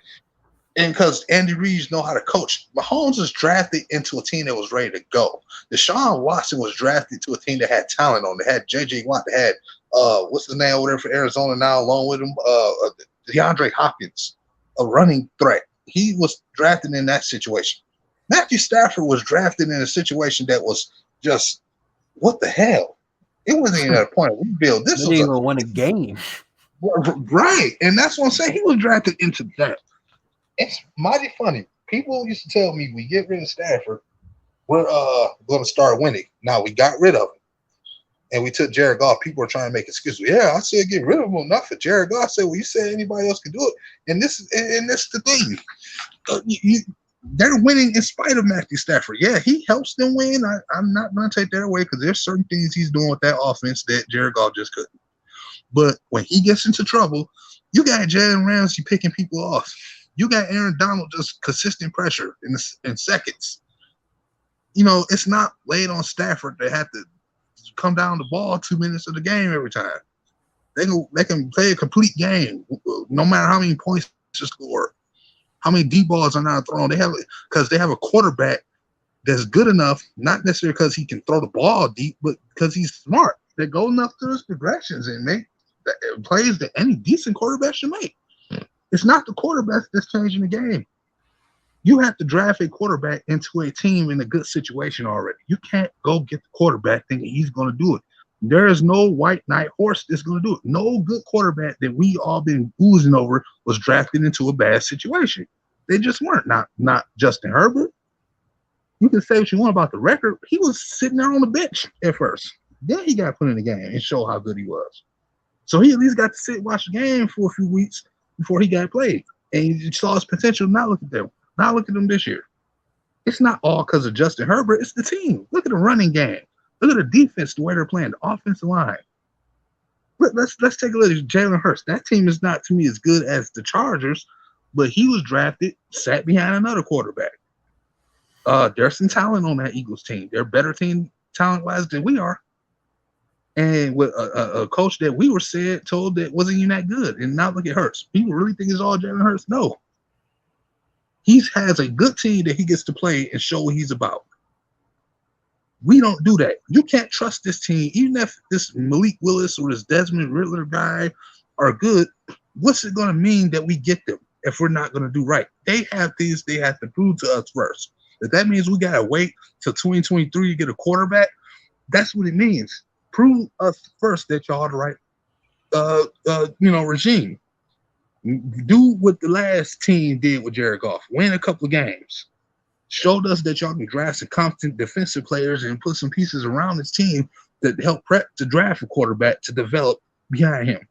Make him help develop this team, because the way I see it, you don't need a kid quarterback coming here with a kid team that's in rebuild mode. It's not going to be good. We tried it already, and Stafford had 2 broken shoulders. We don't have time for that again. And that was with veterans on that team. So you can tell you how bad that organization was back then when Schwartz was trying to change the culture. This is why I'm saying not get a quarterback. Not because I don't think we need one, but because they got things they need to prove first. You got to prove. You got to crawl before you can walk, man. Yep. That's been the problem with the Lions. It's this franchise, this front office. It's not the player. Every player leads and does better elsewhere. That's not telling these fans something. Look with your eyes. It's not the quarterbacks that's changing the game. It's the teams that allowed them to change the game. The coaching, the teams. But do you like Goff? No. Okay, we'll just leave it at that. No. Look, man, I could sit here and talk all day with you on the Lions, but they're depressing right now. You want to go for this subject. I know. And I felt bad because I wanted to talk about it with Giovanni last week. I just didn't have enough time to. But I think the Lions are on the right track, though. I think the front office is going to get them where they need to. It's just at the end of the day, you're right. We got to build, which I like what Holmes has done. We built the trenches up. We're starting to. And we really got to focus on the defensive side of the ball. Get those playmakers out there. Because right now, I don't know who our best defender is. But we got to get that side of the ball locked up. But I'm feeling you. But if we can get a quarterback, I do it. I just don't think it's going to be this year in the draft because it's not really a quarterback-heavy draft. Build up on defense, get some playmakers on offense, and then who knows? Free agency, you can go out and get a quarterback. It's just, even though we want Goff out of here, Holmes and Campbell can't do it. They just traded the franchise player for him. You can't bench them because then it's going to look like you don't know what the hell you're doing. So they physically can't. But let's get out of this negative stuff, man. Let's go talk about what has set the world on fire. And that's this AEW versus WWE is going on right now. I am so excited we can talk about this because I don't talk to anyone else who follows pro wrestling like the way I do. Mm-hmm. AEW is making moves. AEW is on the rise. And I knew AEW was going to be different because I don't know how deep you go into pro wrestling. I've watched Impact. It was good for a minute. When they had Kurt Angle and Jeff Hardy, and Christian and RVD on there, I liked it. It was okay. Like those guys did great work. But the opening guys, they weren't that good. And then it got really cheesy when everyone left, and it fell apart. As soon as Chris Jericho signed with AEW, I'm like, WWE's got competition. Yep.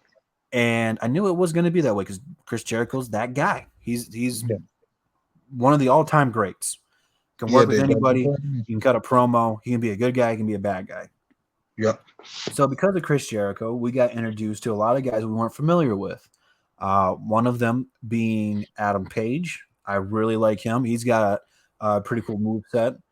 We got to meet MJF, who I think is one of the best heels in the business today.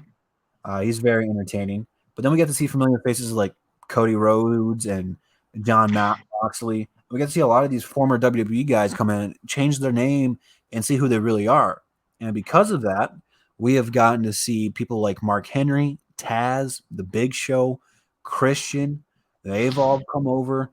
Billy Gunn, Sting, Bret Hart. They have all done things with them. But now the big sign. Christian was the biggest shocker to me because I'm like, I just thought one of my favorites. Christian is one of my all-time favorites. He was too banged up to come back and wrestle though. And they said the same thing about Edge, and he came back wrestling now. And Edge and Christian are one of my favorites, man. Yeah, I love everything they do. Attitude Era. Attitude Era is what I grew up on, and it's what I've based my YouTube channel off of. all those Drew versus Jalen Green and Blake Griffins and Matt Patricia and Dwayne Casey all come from the Attitude Era. That's why every time I ever fight one of those guys, I have to use a steel chair. I just have to. And that's been one of my problems with WWE is like they've gone too kiddish. Like it's fine not to swear or not to bleed, but they do a lot of things wrong. We'll talk about that here in a second. But since AEW's brought in all these guys, they've gotten more views. They're on TNT, which is a very big company. But now they've brought in some big name guys like CM Punk. Everyone knows who CM Punk is. And the rumors, they were not held together. Okay. Everyone knew when AEW made the first big comeback to Chicago, you could just hear the crowd, CM Punk, CM Punk. And when Cult of Personality came on, I knew it was coming, but I haven't got goosebumps or my hair standing up on the back of my neck from watching wrestling in quite a long time. When they went shh, and I knew it was CM Punk, goosebumps, and I was just enjoying the moment because I haven't had that experience in WWE in forever. Yeah. Then it gets worse. Well, I guess it doesn't get worse. It gets better. Yeah. A couple weeks later, Daniel Bryan comes into the company. Right. I found that crazy. I knew that was going. Same night, Adam Cole comes over from NXT, one of NXT's, he was NXT's top guy. Yeah. Same night. It's legit competition now. And if you look at the two products from AEW to WWE, it's completely different. Yeah. AEW, they can swear and be adults, and it makes sense. They're not out here just dropping F-bombs. It makes sense to their storytelling. I mean, you look, if you watch like UFC, they do the press conference, they don't say, I'm going to kick your butt, guy. No, they say, I'm going to whoop your ass. I'm going to walk it dry. Like, it sounds tough. That's intimidating. You're a tough guy. Right. You have to say those things when you're building up a match. If it's fake or not, you have to get people to watch it. And that's one of the problems with WWE. They don't do that. So yeah, they'll say bitch every once in a while, but it's so out of place and it's so forced. It doesn't seem real. What it is. And part of what's a problem with me for WWE is like you'll have like Rey Mysterio versus Kane, and Rey Mysterio wins straight up. How? Rey Mysterio is like 5'0". Kane's almost 7 foot tall. They don't cheat. If they're the bad guy, they win straight up. Like everyone has to win straight up. AEW is not the case. If you're mismatch, that guy will win, but he's gonna poke you in the eye, kick you in the nuts, something to do like you'd be like you hate that guy, and that's what they want. That's what you have to have. You got to have guys you like, so that way, like when Daniel Bryan fought Kenny Omega, Yeah. They had to make Kenny Omega like the ultimate bad guy because he's so awesome. It's good storytelling. But Nomis, I've gone on long enough about this. What's your whole thought on the AEW versus WWE complex right now? Well, first I like to say this. I think this podcast is just getting started. Man. First off, when Punk came back, I was making cookies, man, putting them in the oven. And I'm like, what the? I was like, wait a minute. And ironically, I had just got done eating an ice cream bar, and I was like, I want some cookies. I'm not bullying. No, it was an ice cream sandwich, but you know him, his whole lingo was ice cream bars, and which he threw that up in his promo after this shoot got finished. I thought, here's the thing with AEW. They went entirely different direction than where Impact or TNA did. It's such a comparison to back with what they did back in like 03 and 04, and then also on song when they had AJ Styles and Bobby Roode and those guys. It's so much comparison, but then they took a turn and corner. Impact made a very mistake bringing in Holster and all those old guys like that and trying to relive the old days through the new guys. AEW's not doing it. Although they're bringing other talent from WWE that we know, they're making certain guys put certain guys where they fit. They're not just like here and trying to make Punk and Daniel Bryan in a feud off the rip and try to make the show about them. They're letting the guys that are still there be part of the top crop. Right. You know, I love that. And you know who? And I'm gonna just go ahead and say it now. Prepare yourself. Batista's gonna make an appearance to AEW. You heard it here first. Because his issue that he had with WWE, specifically John Cena, is that he helped made the shit corny. You couldn't cuss. Everything you just said is what he came out and said out his own mouth. You can't curse. You can't do certain things anymore in wrestling like you used to when you were back here. And that's the thing. And then they're on TNT.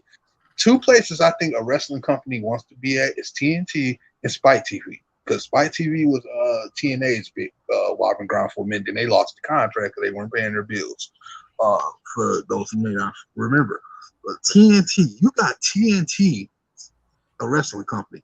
WWE's problem is they love money too much. They go wherever somebody's throwing money at, they're gonna go for it. So they want you to be PG or rated for kids, they're gonna be rated for kids because they want the paycheck.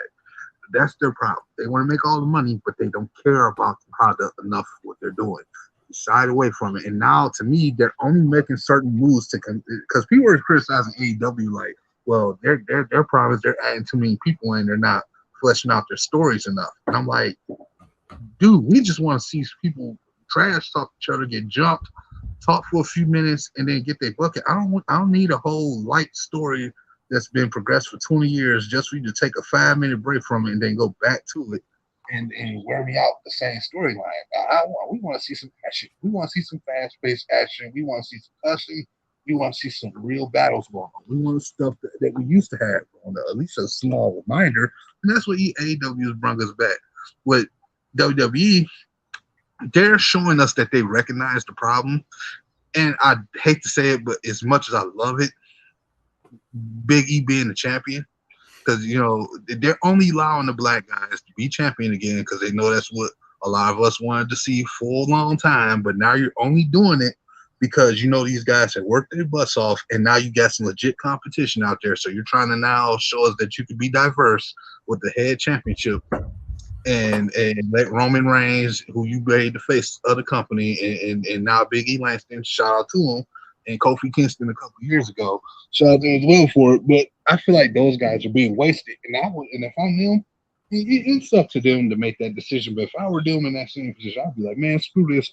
Y'all wait until everybody else is gone and let me be champion. Bump this. I'm going to AEW. Like, for real. Like, if I were them.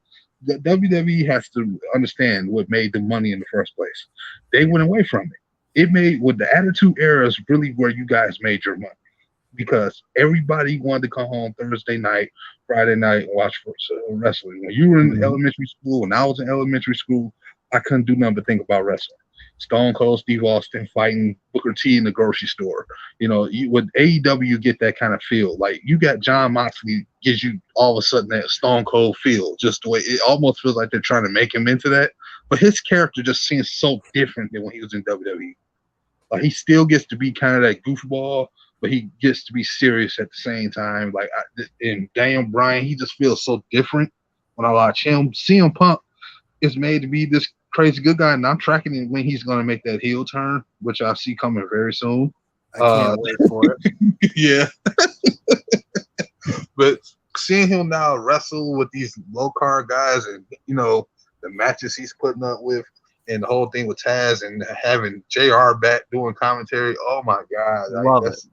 Love it. That's another part of the reason why I just naturally gravitated towards AEW is JR is back, because like hearing Michael Cole and the rest of the bozos they got, like they bring nothing to it. Like I want to hear it's a slobber knocker. Oh my God, it killed him. Like I want to hear like that. Like JR was touchy. Like you already had The Rock and Stone Cold built up, but now when they have a match against the Undertaker, JR can tell the story in the ring and elevate it. Like yeah, it's The Rock versus Stone Cold, but JR is calling it like entertaining from top to bottom.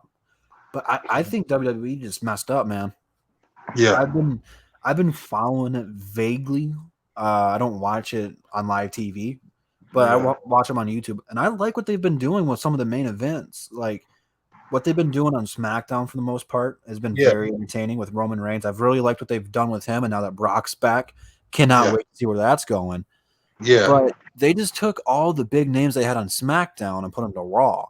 And the reason they were all on SmackDown is because it's owned by Fox, a bigger company. They wanted more ratings and stuff. They just sent most of that talent to Raw because AEW was getting so good, they needed their flag show, Raw, to be good. Right. The problem with that is, like, again, I liked what Bobby Lashley did. I liked him as the champion. I really liked Bobby Lashley when he went to TNA. He was awesome. Him and MVP were awesome. Yeah.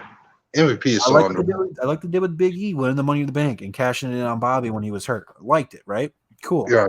But now everyone's on Raw. You got nobody on SmackDown. So if Roman Reigns is supposed to be the dog and conquering and everything and head of the table, how is he going to do that against average Joe over here? Like they royally just screwed themselves. They literally took a storyline from SmackDown, Seth Rollins versus Edge. Great storytelling, right?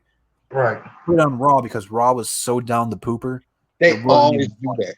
They don't have any balance, man, and that's the problem. See, it's basically they've done nothing to recreate the John Cena effect with Roman Reigns, because now you stalled. This is what Punk was talking about. You stalled other talent, guys like remember they had a hot streak kind of going with Cesaro for a second, and then he got hurt, and then he got on. So and then Drew McIntyre was forced to set like McIntyre while he was trying to get his spot back on Raw.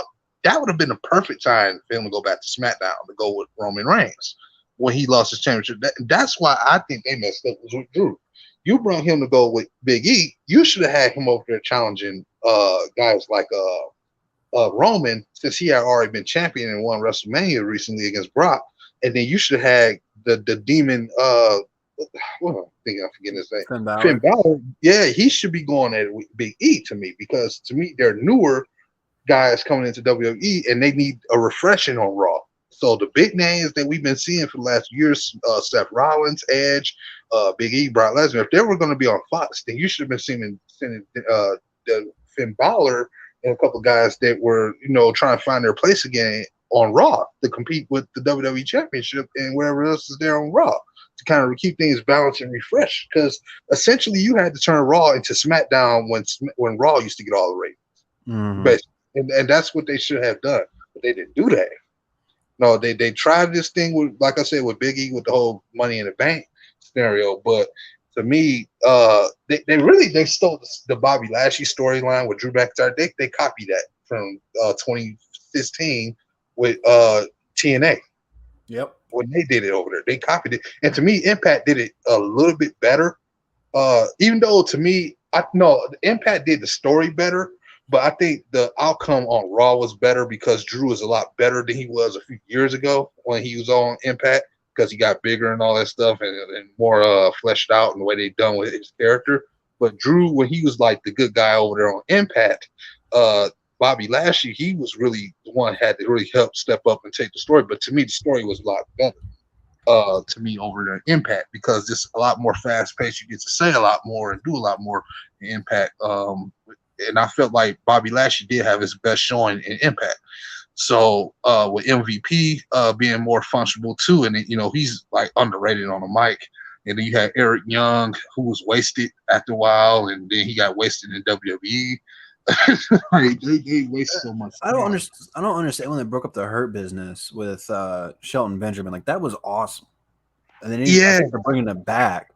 But I mean, if you look at the two products right now, WWE's got some good stories for their main events, but AEW's got good stories top to bottom. Like the pay-per-view in Chicago, the steel cage match between the Young Bucks and the Lucha Bros.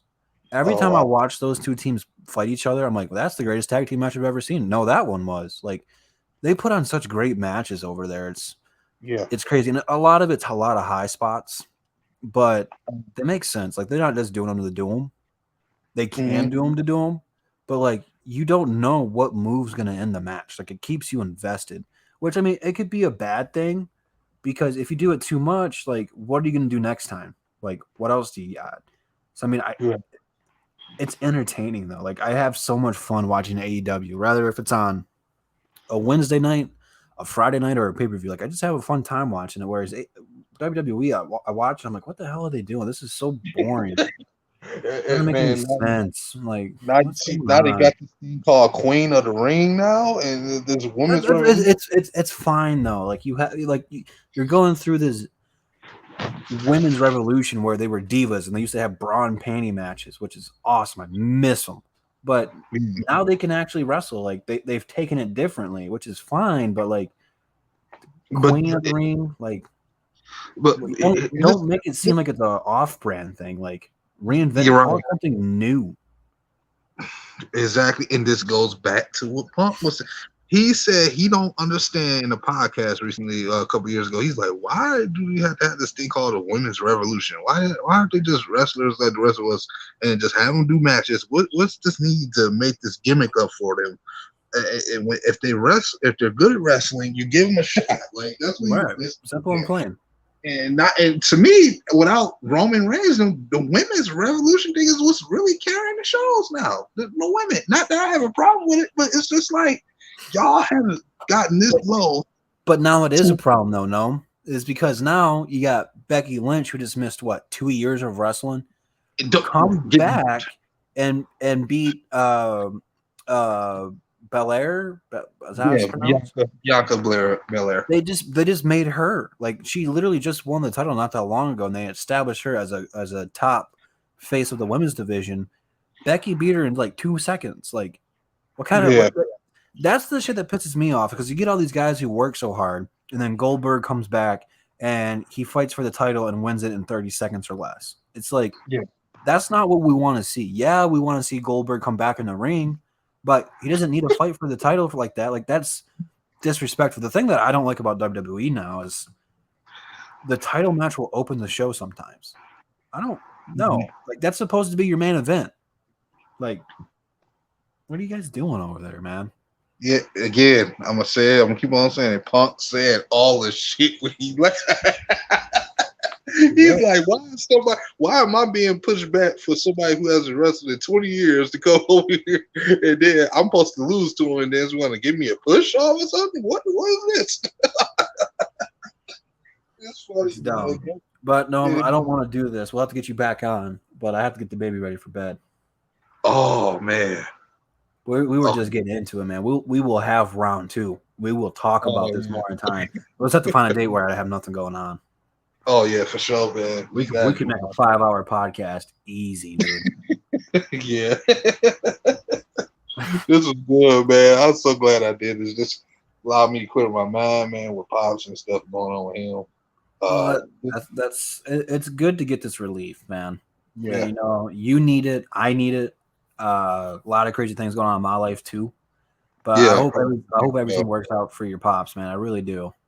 Oh man, same for you. Hope the baby stays healthy, man. But yeah, man, this is what the podcast is about. We're gonna get our sports, our Pistons, and our Lions stuff in here, but really, the whole goal for this podcast is to show the people some new outlooks on the community, is introducing people to some newer members of the sports community on here, YouTube, It's to show people who want to do YouTube how to do it, what you need to do. And for the more established people that have done YouTube for the last couple of years, is to show them a little bit of a different side. Because, when we come on here, man, we just talk hoops or we talk the red zones and stuff like that. But you don't really get to see too much about us and what we go through and stuff and what happens behind the camera. So to tell people the whole story about how you got into YouTube and why you went to Twitch and how successful you were over on Twitch, you can just tell in the voice how happy you are over there on Twitch, which is awesome, man. I'm happy for you. But to talk about different things, the personal lives, wrestling. Eventually, I want to get someone on here who knows about Marvel movies, because with all the Spider-Man stuff, dude, I need someone to talk to about all that, because I'm like balls deep into the MCU, man. You guys don't even know. But yeah, man, I love talking wrestling, man. We'll have to either get on Twitch and talk about. I can talk about that forever, man. Oh yeah, we can definitely do an episode 2 of this, man. We book it for sure. I got so many people that are still reaching out to me coming on here, dude. It's ridiculous. Oh man, that's what's up. It's a good problem to have, and I want to get everyone on here. I got subscribers coming on here trying to say they want to talk about Blake Griffin. I'm like, I don't know if I can make a whole podcast about that, but I'm trying to get everybody on here, man. I'm trying. Yep. But yeah, man, if you guys don't know NoMissJay, you are not an OG, because he has been on this channel for years, and you continue to be on this channel for years. So make sure you guys go check him out on Twitch, follow him on Twitter, because you never know when we'll be live over there in the Twitter world, as OJ would say it. And we have a good time, man. Every time we talk something, dude, we always crack up.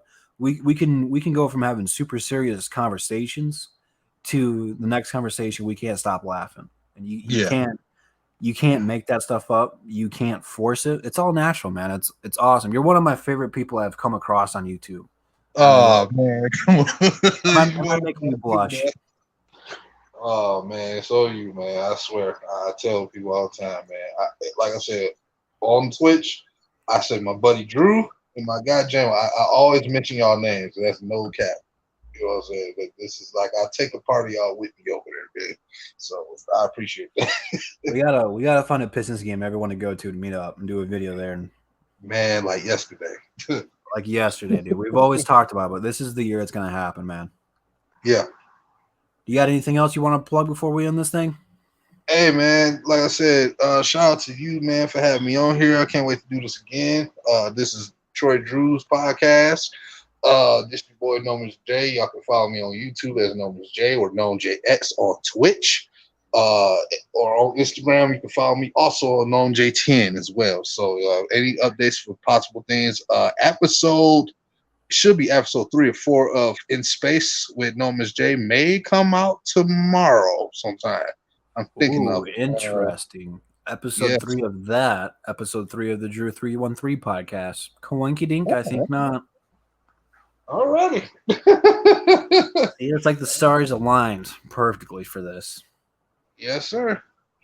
Oh yeah, I feel something coming on the horizon, man. But yeah, I'll tune in, and I'm gonna get into some review of this game, and a little bit what I said on here might appear on there, and we'll see goes from there. But shout out to everybody, y'all, man, and shout out to you again, bro. Gotta do this again. Well, I appreciate you coming on, man. It's always great to have you back on the show, and we haven't talked with this in a minute, so definitely need to get you back on here ASAP. Yeah. But this has been episode 3 of the Drew 313 podcast, man. This is off to a great start, man. It's only going to get better.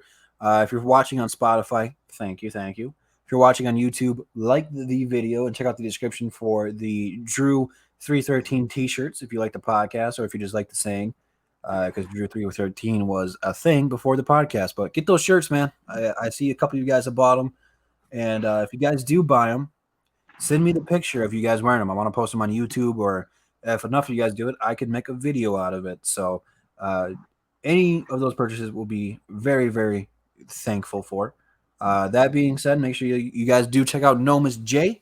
And if you guys have some guests you want to come on the show, you can hit me up on Twitter.